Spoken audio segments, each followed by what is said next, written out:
আজকে আমি ঘরে থাকা চাল ডাল দিয়ে খুব সহজেই বানিয়ে নেব এরকম নরম তুলতুলে পিঠে। দেখুন কি সফট হয়েছে। আমি তুলিকা আমার চ্যানেলে আপনাদেরকে স্বাগত। ভিডিওটা ভালো লাগলে লাইক শেয়ার সাবস্ক্রাইব করবেন। তো চলুন রান্নাটা স্টার্ট করা যাক।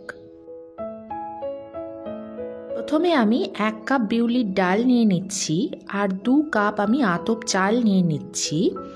আমি এখানে মাপার জন্য একটা ছোট কাপের ব্যবহার করেছি। এবার ভালোভাবে এগুলো জল দিয়ে পরিষ্কার করে নেব। এই পিঠেটা বানাতে যে কোনো একটা বাটি বা কাপ মেপে সব উপকরণগুলো নেবেন। জল দিয়ে ভালো করে ধুয়ে নেওয়া হয়ে গেছে। এবার আমি এর মধ্যে জল দিয়ে দিচ্ছি আর মিনিমাম 4 ঘন্টা আমি এবার এটাকে ঢেকে রেখে দেব। 4 ঘন্টা হয়ে গেছে। দেখুন এখানে আমার চাল ডালটা ভালোভাবেই ভিজে গেছে। আমি একটা ডাল ভেঙে আপনাদেরকে দেখিয়ে দিচ্ছি। আমি এবার ওই ভেজানো চাল ডালটা মিক্সিং বোলের মধ্যে দিয়ে দিচ্ছি। এবার আমি এর মধ্যে 1 কাপ ময়দা দিয়ে দিচ্ছি আর 1 চামচ আমি এখানে নুন দিয়ে দিচ্ছি। নুনটা আপনারা আপনাদের স্বাদ অনুসারে দেবেন। এবার আমি এর মধ্যে অল্প জল দিয়ে দিচ্ছি। এর একটা স্মুথ ব্যাটার এবার তৈরি করে নেব। মিক্সিতে আমার ব্লেন্ড করা হয়ে গেছে। এবার এই ব্যাটারটাকে আমি একটা পাত্রের মধ্যে ঢেলে নিচ্ছি।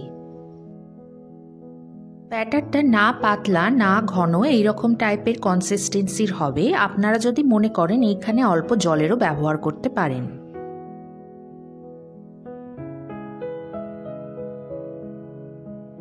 তাওয়াটাকে প্রথমে ভালোভাবে গরম করে নিতে হবে। দেখুন অল্প জল দিয়ে আমি দেখিয়ে দিলাম। তাওয়াটা আমার খুব ভালো গরম হয়ে গেছে। এবার এর মধ্যে আমি সামান্য পরিমাণে তেল দিয়ে দিচ্ছি। এই পিঠেটা করতে খুবই কম তেল লাগে। এবার আমি 1 হাতা ব্যাটার এর মধ্যে দিয়ে দিচ্ছি আর এটাকে আমি গোল করে দেব। যে কোনো এক ডিরেকশনেই এটাকে ঘোরাতে হবে। আমার আজকের রেসিপি আপনাদের কেমন লাগলো অবশ্যই আমাকে কমেন্ট করে জানাবেন। আমি কিন্তু আপনাদের কমেন্টের অপেক্ষায় রইলাম। আর একবার হলেও এই রেসিপিটা বাড়িতে ট্রাই করে দেখতে পারেন। দারুণ হয় এর টেস্ট। আর খেজুর গুড়ের সঙ্গে এটাকে সার্ভ করবেন। দেখুন পিঠেটা তাওয়া থেকে উঠতে আরম্ভ করে দিয়েছে। এবার আমি এটাকে উল্টে দিচ্ছি আর অল্প তেল লাগিয়ে দিচ্ছি। পিঠেটার এপিঠ ও পিঠে অল্প অল্প করে তেল লাগিয়ে ভালোভাবে ভেজে নিতে হবে পিঠেটাকে। একটু সময় ধরে এই পিঠেটাকে ভাজতে হবে।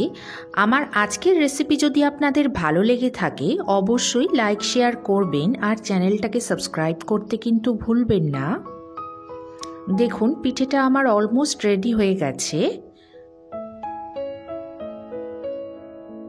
পিঠেটা আমার পুরো রেডি হয়ে গেছে। এবার এটাকে আমি তুলে নেব। ভালো থাকবেন, সুস্থ থাকবেন। ধন্যবাদ।